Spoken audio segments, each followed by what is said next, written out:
semuanya, perkenalkan nama saya Theodora Putri Nagia dari Program Studi Statistika Bisnis tahun 2018 dari Universitas Matana. Pada hari ini, saya akan mempresentasikan hasil jawaban dari soal statistika matematika tentang materi teorema limit pusat. Nah, untuk soal yang pertama itu sebuah spinner persegi memiliki angka 1, 2, 3, dan 4 secara acak. Sampel 2 digit diharuskan daftar sampel yang mungkin dengan N sama dengan 2 digit. Hitung rata-rata sampel untuk masing-masing.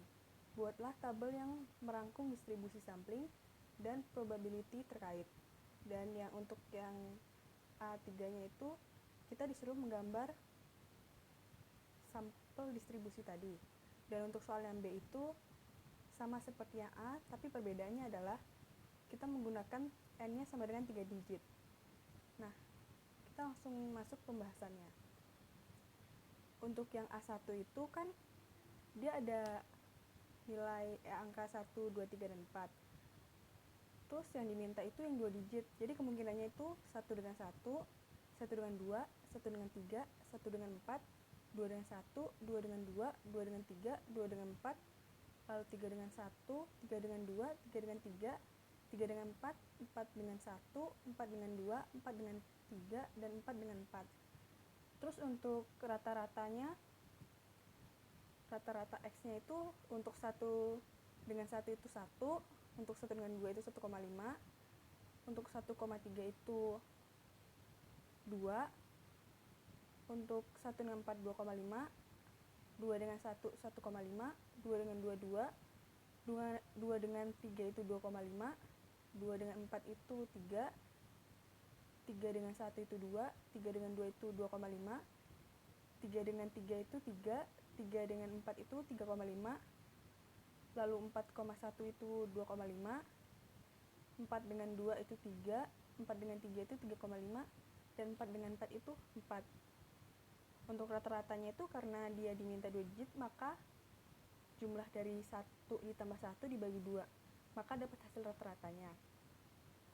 Kemudian masuk ke yang 2. Kan tadi rata-ratanya 1, 1,5, 2, 2,5, 3, 3,5, sama 4. Nah, frekuensi untuk rata-rata 1 itu hanya 1. Terus 1,5 itu 2, 2 itu 3, 2,5 itu frekuensinya 4, 3 itu frekuensinya 3, 3,5 itu frekuensinya 2, dan untuk rata-ratanya 4, frekuensinya 1. Nah, untuk probabilitas X-nya itu untuk frekuensi untuk rata-rata 1, frekuensi 1. Jadi dia itu 1 per jumlah kemungkinan tadi, jadi per 16.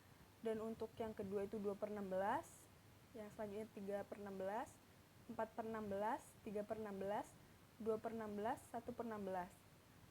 Kalau dia dibagi hasilnya di bawah ini, 0,0625, selanjutnya 0,2125, dan sampai 0,0625. Nah, kita masuk ke grafik distribusinya. Untuk nilainya 0,0625 itu frekuensi 1, maksud saya rata-ratanya 1, dan untuk rata-rata 1,5 itu PX-nya 0,125, dan untuk rata-rata 2 PX-nya itu 0,1875, dan untuk rata-rata 2,5 itu PX-nya 0,25, untuk rata-rata 3 PX-nya itu 0,1875, dan untuk rata-rata 3,5 PX-nya itu 0,125, dan untuk rata-rata nilainya 4, maka PX-nya itu 0,0625. Untuk grafik distribusi ini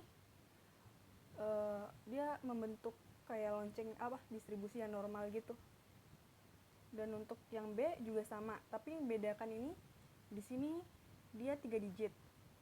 Nah, untuk kemungkinan 1, 1, 1 rata-ratanya 1, dan untuk kemungkinan yang selanjutnya bisa dilihat. Dan kemudian kita masuk ke yang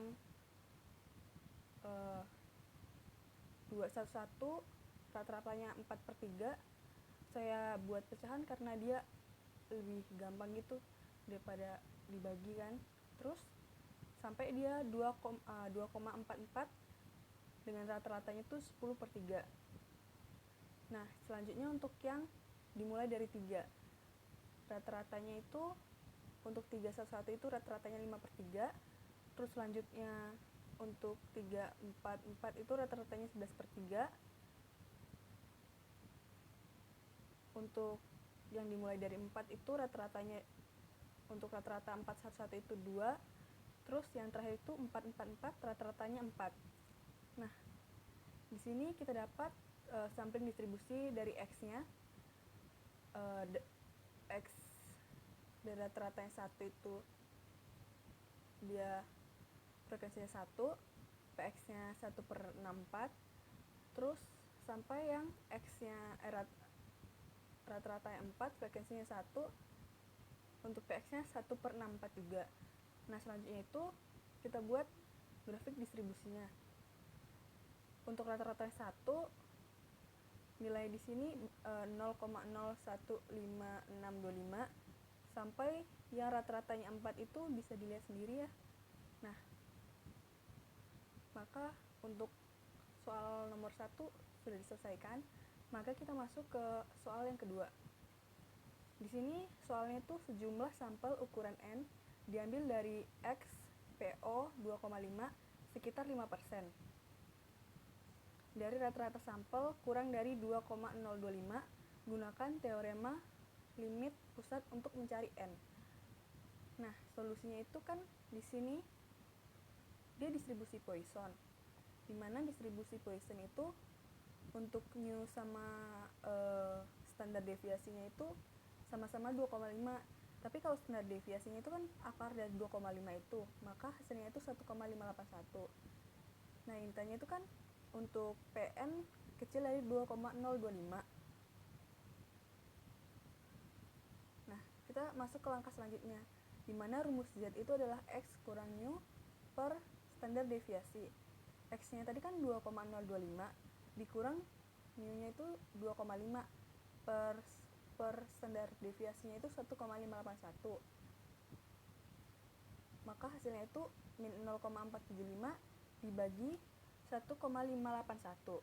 Nah, Z-nya itu min 3. Maka kita cari di tabel Z-nya dengan nilai min 0,3 maksud saya.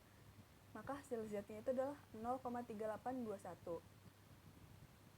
Di sini kan yang ditanya P kurang dari 2,025 sama dengan 1 kurang Z sama dengan 1 dikurang 0,32821, hasilnya itu sama dengan 0,6179. Nah, kita masuk ke langkah selanjutnya. Karena yang cari nilai N kan, maka kita masukkan untuk Z-nya itu sama dengan X jadi kurang mu per S, di mana mu-nya itu adalah standar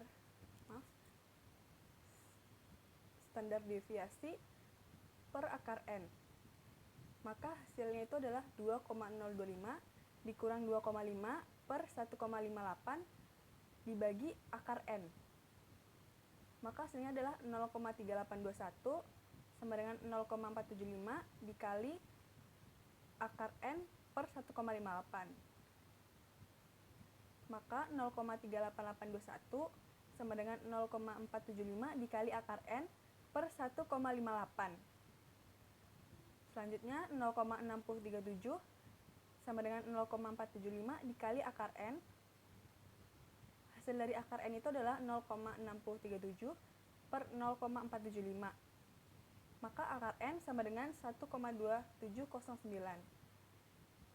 N adalah akar dari 1,2709, hasilnya adalah 1,127. Sekian untuk presentasi dari soal yang telah diberikan Bu Wiwi. Jika ada kekurangan, saya mohon maaf. Sekian dan terima kasih.